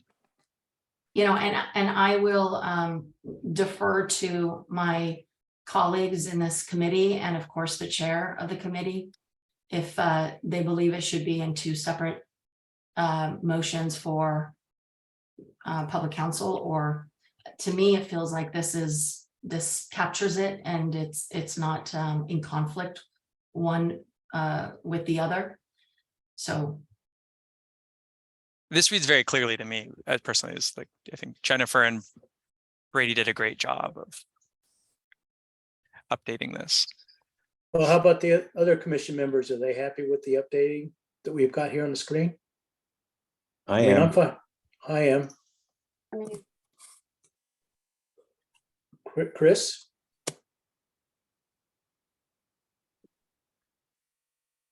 Christian? You're on mute, Chris. Sorry, I'm trying to hit the space bar. Yeah, I'm fine. Okay, so do we have a motion? I'll go ahead and move. Thank you, I'll, Ajay. I'll second. Thank you, Jim. All right, I'll take the vote. Aflagi, Yes. Iskin, Yes. Mahoney, yes. Schreiber, Yes. Meeker. Yes. Motion carries. Thank you, Jennifer and Brady, for wordsmithing on the fly, and Bonachet for your helpful additions. And thank you, Jennifer, for continuing to control the slides for me. So that was our last staff proposed resolution. So this final agenda item is just a report from staff to you, and it's very related to the previous item, and an opportunity for the committee to ask staff question and to continue discussing the same things. And then I'm going to invite my colleagues to interrupt me, in particular Heidi Slater, if we still have Heidi on, because I'm going to be presenting some of her findings. So everyone just feel free to jump in. So this is going to be a report on Homelessness Prevention 3 grant spending and services in approximately the first year of this 3-year grant. I say approximately because we now have data on the first 13 months of spending and services for the HP3 formula grants and first 12 months for the HP3 competitive grants. And as a reminder, that was just because the formula grant started 1 month earlier than the competitive grants. The formula grant started in December of 2021, and the competitive grant started in January of 2022. Okay, well, next slide, please. So we're at the 1/3 of the way point. So the budget acts of 2021 and 2022 have provided $40 million and $20 million respectively for the HP3 grants. The $60 million is part of an expected $80 million over 3 years. We expect the final $20 million in the budget act of 2023, which would be this summer. The commission made 98 HP3 grants using the expected $80 million over 3 years. And these are federal dollars. They're federal coronavirus state fiscal recovery funds. 75 of the awards, 75 of the 98 were formula, 23 are competitive. So I already gave you the kind of the grant periods, but they both end at the end of 2024. Formula has 1 extra month. So it's a 37-month award.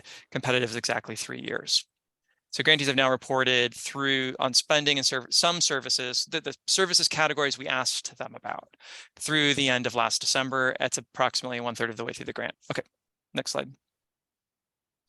So HP and as you now know, the 2 attachments for the attachments to the memo for this item actually lists every one of the 98 HP3 grants and where that program is with spending and services. So you have that information, I can pull it up, and if you have questions about any particular grantee, but at a high level, the HP3 grantees receive 1/3 of their award every year. It's just their total 3-year award divided by 3. So as a group, that's $26 million for the first year.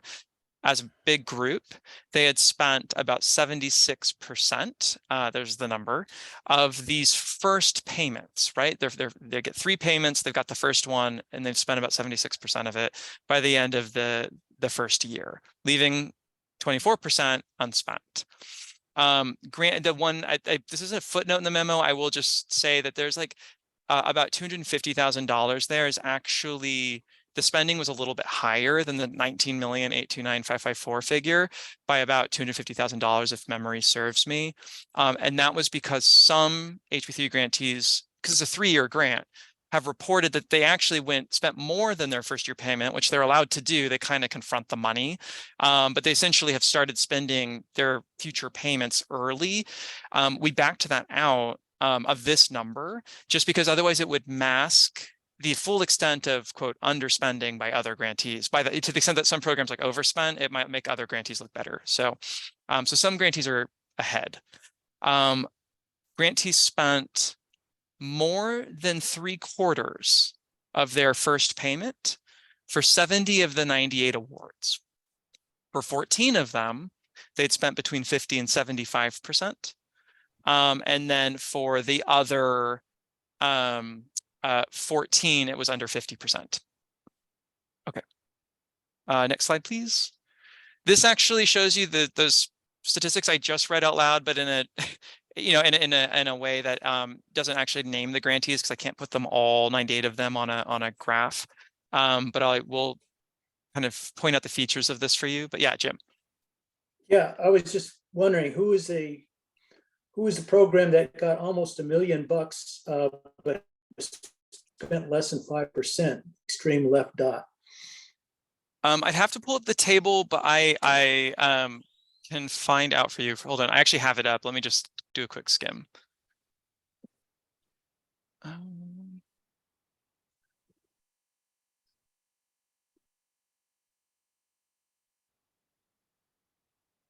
That looks like it's, oh, I think it's public counsel. So when we were just looking at their formula grant, it's the payment for year one was $866,773, and they were at 5%. So public counsel HB3 formula. Yeah. And in that way, I can kind of do that for you. I can kind of pull up the table and you give me 10 seconds. I can probably figure out who it is, but that's, yeah.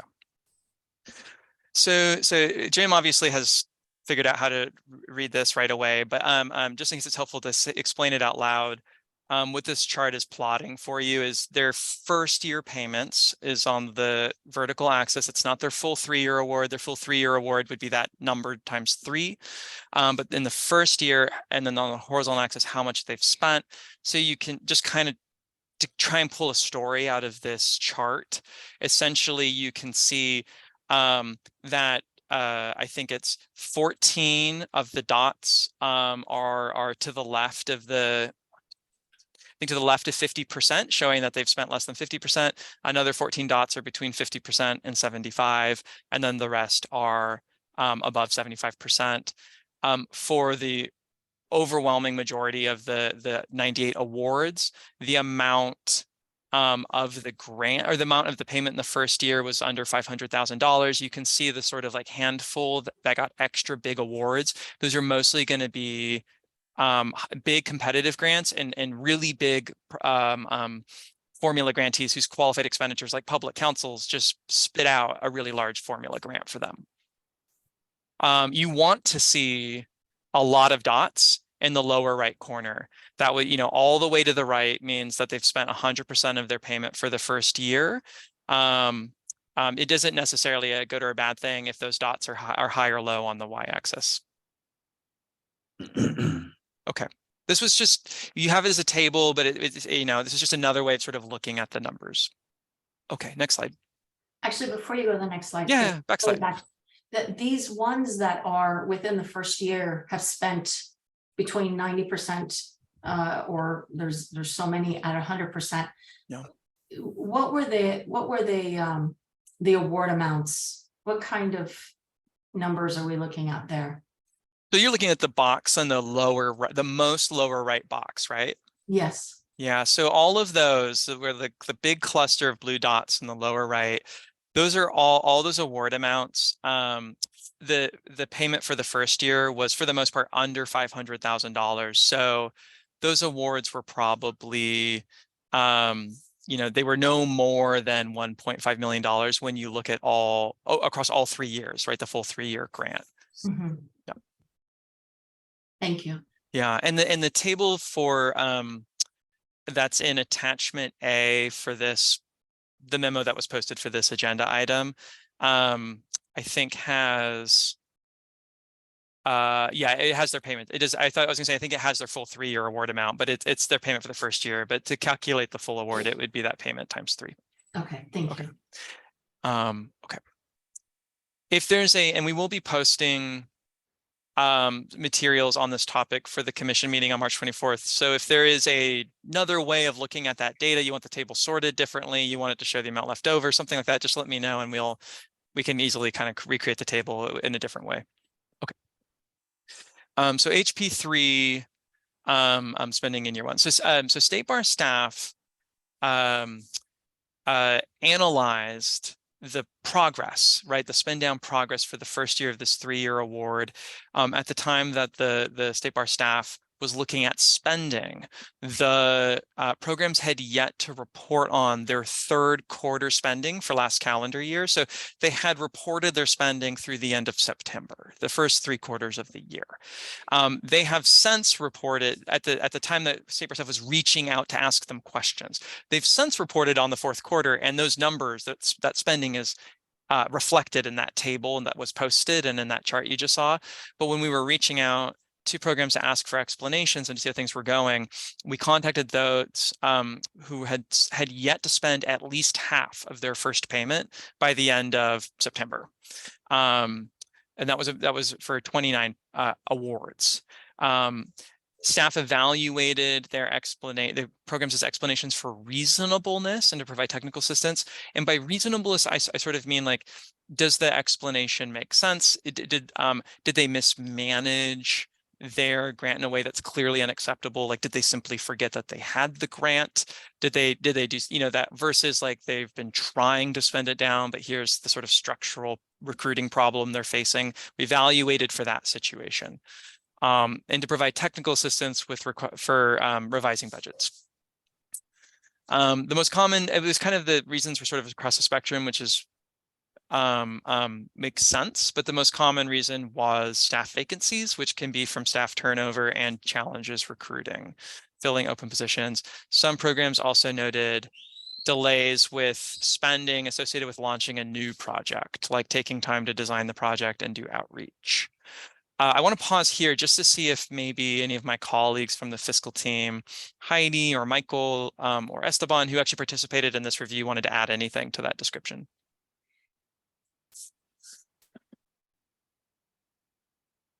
I don't have anything to add at this time. Okay, thank you, Heidi. Perfect. All right, we'll go to the next slide. So the State Bar staff also evaluated services. So evaluating spend down lends itself to a more quantitative analysis. They literally, the grantees report on a quarterly basis how much of the award they spent in the previous quarter. You can compare it to how large their award is, how much was in their first year payment, and you can more or less easily calculate a % of progress. It's harder with services because the application encouraged them to quantify their deliverables on each quarter. So you can look at what their quantified deliverables were for the first year. Some programs did that more numerically than others. Some really leaned on qualitative descriptions of the work they would be doing. Maybe they pivoted the work slightly to better meet the needs of their clients. Maybe their application emphasized trainings and clinics, but they actually did more representations. It's not clear if they're exceeding their numbers, for instance, on cases closed, but maybe they're falling a little short on clinics. That's not necessarily a bad thing. Maybe that was a good thing. Maybe it's a deeper level of service. Maybe it's what their clients really needed. It's harder to measure progress, air quotes, towards services goals. But State Bar staff did endeavor to perform a hybrid quantitative and qualitative analysis. Hybrid quantitative just meaning to the extent that their application did list quantified targets for the first year, cases closed, trainings, clinics, that sort of thing. Online toolkit distributed, resources printed. To the extent we had reporting data on it, we did compare it. Yeah, Jim. Yeah, on the cases closed, that represents individual cases and not necessarily clients served. Correct. Yeah, correct. Those could be returning clients. Maybe a client has more than one case. Maybe they come back. Yeah. Okay. And do you have the household data on that? So we don't have the household data at this time because this data is coming from their quarterly reports, and we collect household size at the main benefit level. At the outcome level, we collect household size, and other demographic data in the annual report. And so we actually have some of that for the first 6 to 7 months of the HB3 grants when they filed their first annual report over the summer. That was what was in our report to the Department of Finance that we circulated. And we'll get the second batch of that data this next summer when they file their second annual report. For the quarterly reports, we just get cases closed, self-help clinic attendees, workshop training attendees, outreach event participants, and hotline calls. And then they have a space where they can describe other work that they were doing. But so we did do a quantitative analysis, but we couldn't quite stop there because it's not, again, maybe there were cases closed were high, but trainings were low, maybe vice versa. Maybe their application didn't really lean that much on numbers for the targets, but they more like described it qualitatively. So we also paired it with what I'm just calling a qualitative analysis, which just means for all 98 grants, we had to read through the section of their application where they described the work they would try to do in the first year. And then if we couldn't tell from their quarterly report that work had happened, and our sort of like rough metric was at least 75% of the way towards their first year goal, we erred on the side of just reaching out and emailing them and asking them how it was going. And then providing them with technical assistance and clarifications with what the expectations were based off their approved applications, kind of for programs that had questions about that.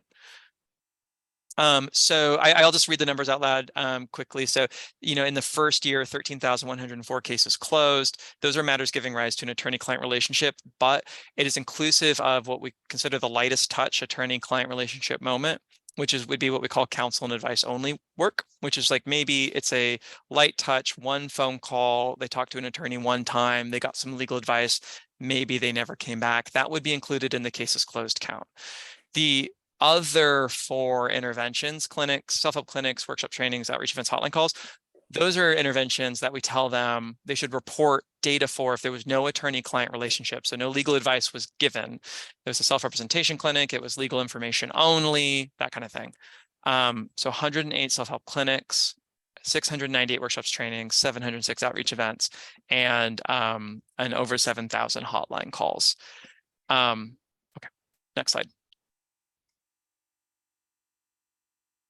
So staff ended up contacting programs for at least 30. I actually think the number was quite a bit higher than this, but when I went back to check our own tracker of how many programs we had reached out to, some of them we ended up correcting, like we thought maybe they might be under 75%, and actually we found out that they were mostly on track. And so the best that my forensics could do was we reached out to at least 30 we reached out to programs about at least 30 grants. I can't say 30 programs because some of them receive both formula and competitive funding, but for 30 awards. And for those who we thought might be under 75% or about which we were simply unsure. And for a lot of support centers, we had to just reach out because our quarterly reports so far really focus on what I call QLSP type services, like cases like representation for indigent Californians. Our quarterly report forms haven't done a great job of capturing typical support center work like technical assistance for QLSPs, convenings for QLSPs, and the like.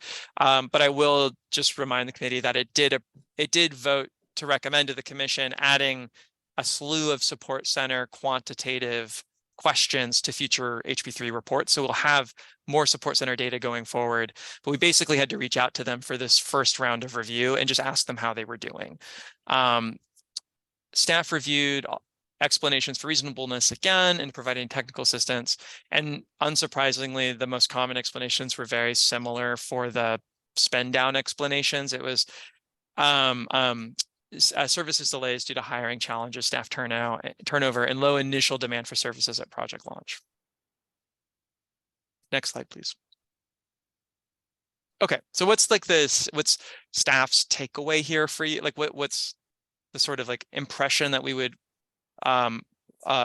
suggest to you is as the Office of Access and Inclusion, we weren't surprised to learn that in the first year of a 3-year grant, that some projects that would be new at the organization needed some time for project design and outreach and building and recruiting. It's also not, and not every project was a brand new project, but many of them were.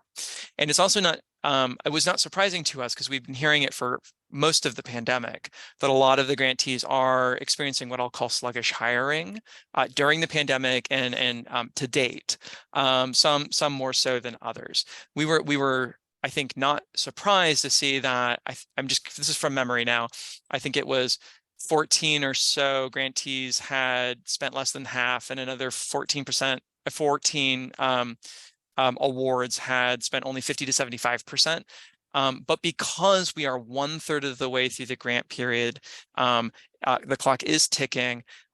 We do think it prudent to flag for the committee now, and if the committee will kind of take your sense of it. If the committee agrees, flag for the commission on March 24th, that it might be prudent to have a process whereby HP3 grantees can project their spending through the end of the grant period, which would be December of 2024, and to the extent that they're projecting leftover funds, collect those dollars and reallocate them to other HP3 grantees. So formula reallocated dollars would go to formula grantees that say they can spend more money. And then HP3 competitive would go to other HP3 competitive grantees that say they can spend more money to minimize any amount of unspent funds at the end of the 3-year grant period. We would likely focus, the staff would likely focus on the 28 grants that had more than $50,000 left at the end of last year. It's conceivable that maybe a program that had only $10,000 left really isn't going to struggle to kind of add that spending in years 2 and 3.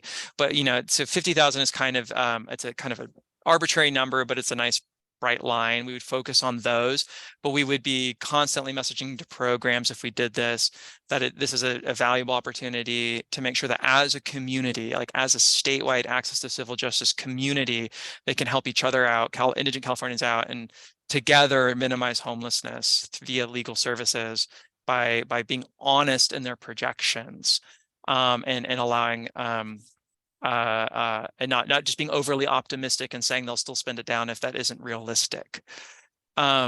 Giving them until this summer, giving them 2 more quarters to try and catch up on spending from last year would get them to the halfway point of the grant. So if we wait until the summer to reallocate, there'd be 2 more quarters of spending data, January through June spending, with which they could make informed projections for the second half of the grant period. So that's why staff recommends timing it with as a summer, early fall reallocation, with communication and technical assistance from staff between now and then, so that they know that they should be trying to spend it down because this is coming. This is not a recommendation that requires a committee vote today. So we didn't prepare a resolution. It's a little premature to, but I think there would be a resolution if this seemed likely at the committee's meeting later this spring or summer. Yeah, Dwan. I just want to add, yeah, we want to get a sense from you all if that's the direction you want to go to, because we haven't actually messaged it to programs quite that way. With HP1s, if you all recall, there was also a hard spend down, but we messaged it from the very beginning that if you weren't going to spend by X amount of date, we were going to go reallocate, and we told them how we would do it. We haven't quite done it like that for this grant. And so if we want to do that, I think out of respect for programs, we should let them know. And that's why we wanted to take your temperature and see if that's the direction you want us to go in. The other thing is, I think that it's important when we message, it's just not just about spend down. I don't think programs will do this, but I think it's really important to stress in our communications that the more important is about providing services.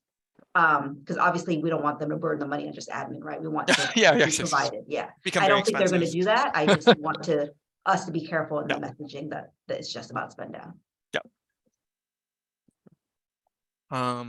Jim and Bonachet. Yeah, I was just wondering, are you sharing figure 1 with the grantees so they can see how they're doing?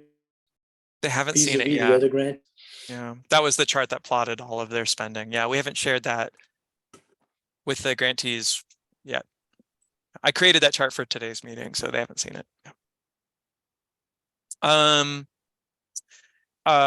love that idea though. Yeah, I'll think about how we can share that with the grantees. Well, this is Bonji? all public information, Chris. I'm wondering if you share it with like whatever direction we're going in, once we hear from the commissioners. Yeah, and I think, yeah, so that's great because if this feels right to you too, and if it feels right to the, we're just going to do kind of a staff update at the commission meeting, but if we don't hear major objections to this concept, we will start to be really proactive in our messaging towards the HP3 grantees that this is likely to happen over the summer. And I think we it might make sense to do a webinar or something for them, and we could show them data. Bonachet? Really quick to your point. I mean, this is being recorded. It's public. LAC is on this call. So there's a lot of opportunities that this information is going to get to the other grantees, but as well as what will come from the office.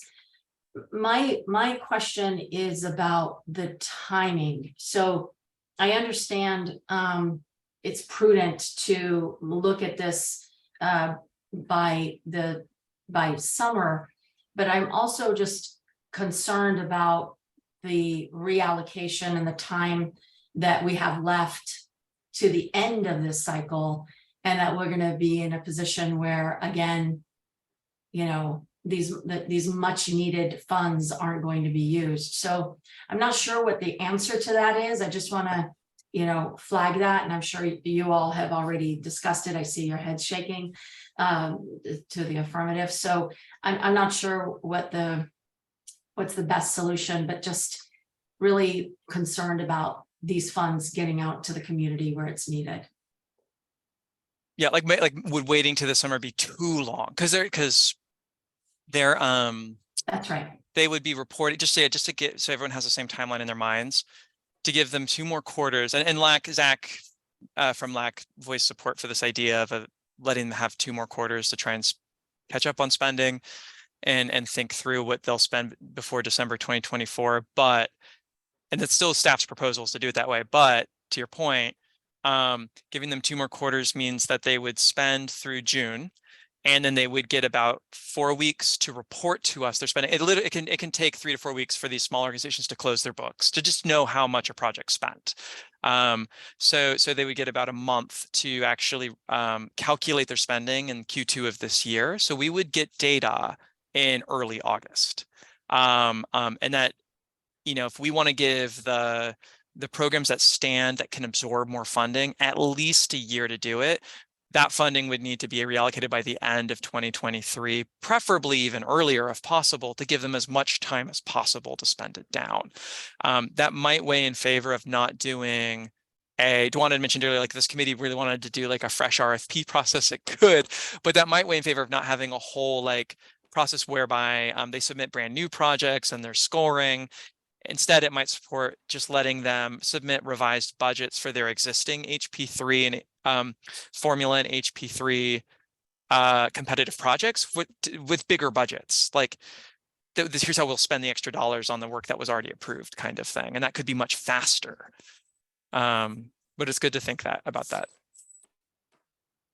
I do worry if we were to try and reallocate after only 1 more quarter of spending data. So that would be how much they spent between January 1 and the end of this March, the first 3 months of 2023. I do worry that the financial outlook will look about the same as this, and we wouldn't have given them very much notice to. Well, there is, Christopher, potentially a middle ground. I'm just thinking this through. There are organizations that we know potentially more likely than not that they're not going to catch up, right? There's some that are, on your grid on the other side of the 50% mark, and it's more likely than not that they're not going to catch up. Is it possible to go to the other grantees? I mean, how do you do this? Is it you open it up to all of those that have been awarded, or do you go beyond the awarded Oh, we were envisioning going to those who had received an HP3 formula grant, only to them for the Right. reallocated formula dollars, and then only to the HP3 competitive grantees for the reallocated competitive dollars. So it'd be the same pool of organizations. So there's potentially, thank you for that. Yep. So there's those ones that are at the 90, 100% spend down. Could we go directly to those folks first and say there may be some additional monies coming? So start your paperwork now. And so that we can move this process come August, reallocation is faster rather than waiting for their submissions. Like and they're then, ready to go. precisely. Yeah. We're not asking them for the first time in August, hey, do you think you could spend more money? Yeah. I think that that's really prudent and really smart. And I think we were envisioning something like that, like prep work, laying the groundwork for it before the Q1 and Q2 of 2023 spending data comes in. Like we're already in communication with them. And potentially already have a submission date. Yeah. Yeah. And the only issue with expanding the organizations that could apply to have more funding to those who didn't get HP3 funding is then you would have to have a whole application process. Whereas, exactly. And most, and we have like 77 of the over 100 or so QLS Peace and Support Centers are HP3 grantees. So it's already about, almost 3/4 of the community. So that at least it's most of them. Yeah. Yes. I think that's really smart. And I think that could be the difference, Banche, between getting the dollars out, the reallocated, like reallocation complete. That could be the difference between doing it in like mid-November versus mid-January of next year, like 2 more months, right, to spend it down. It could make a big difference.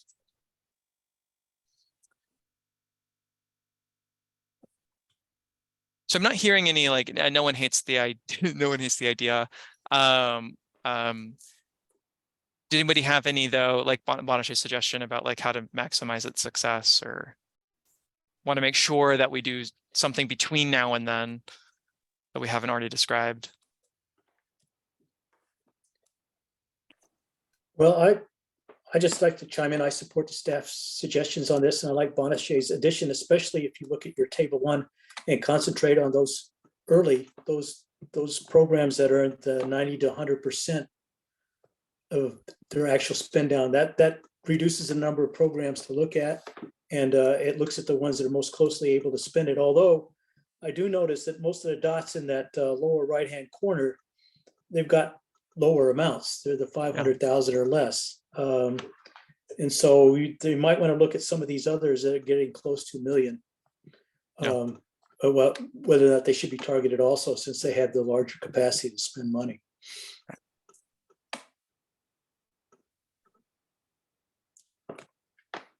Great. The other thing that I just wanted to report on is, so we've looked at HP3 first. So for the services review and the spending review, we started with HP3 because it's federally funded. It's, to be frank, sort of like it's a little higher stakes.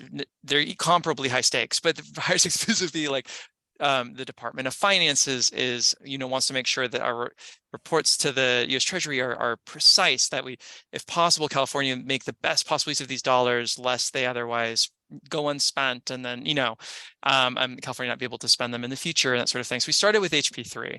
HP2 is very important as well. So we would look at HP2 next. Then the other reason why we sequenced it this way is because HP2 grantees are filing their year 2 reports about now. We released the report form today, and that includes their services in the last calendar year, 2022, and their spending. We released the report form today. It's due back in about a month. So we'll have the second year of HP2 data in about a month. So rather than report to you today on HP2, looking only at 2021 services and spending, we're instead waiting until the HP Funds Committee's next meeting to talk about year 1 plus 2. I just wanted to flag that. Because HP2 ends this year in 2023. There will not be time though to reallocate. So unfortunately, to the extent that that review surfaces issues with spending or services, it's not going to have the same timeline that HP3 is affording the committee to try and pivot and reallocate dollars. I just wanted to like manage your expectations now that that we're going to start looking at HP2 and it'll be a slightly different like scenario as far as like options go.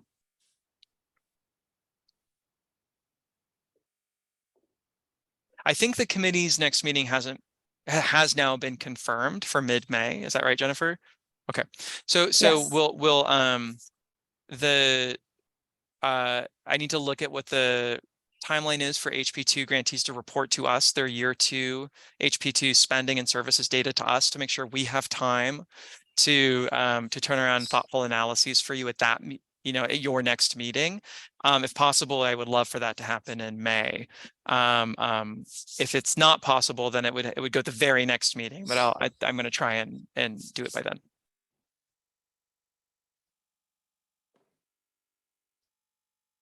Do you have any idea how much unspent funds there's going to be? I mean, since we can't carry it forward. We did actually, we had looked at HP2 spending in year 1 a while ago, and I just can't remember now. This was how we caught that the one HP2 grantee had yet to spend any of its grant, Asian Law Caucus. Sorry, for a moment, I couldn't remember the and so we could go back and look at their year 1 spending to get a sense, but now we have a whole nother year's worth of data coming in. And I think it's hard for us to know, especially since they probably experienced in the first year something similar to HP3, which is in the first year, if they were using the grant to launch a new project that didn't exist, there was probably some delays to account for hiring and project design and outreach. And we would hope that those delays would not have persisted into the year 2 of the grant. But I don't think we have a good sense, unless Heidi, you've have a better sense than I do. Okay. No, I think that's the downside of annual expenditure reporting. You can't catch these things early. So we have to wait for them to report it to know, but there's no way to predict.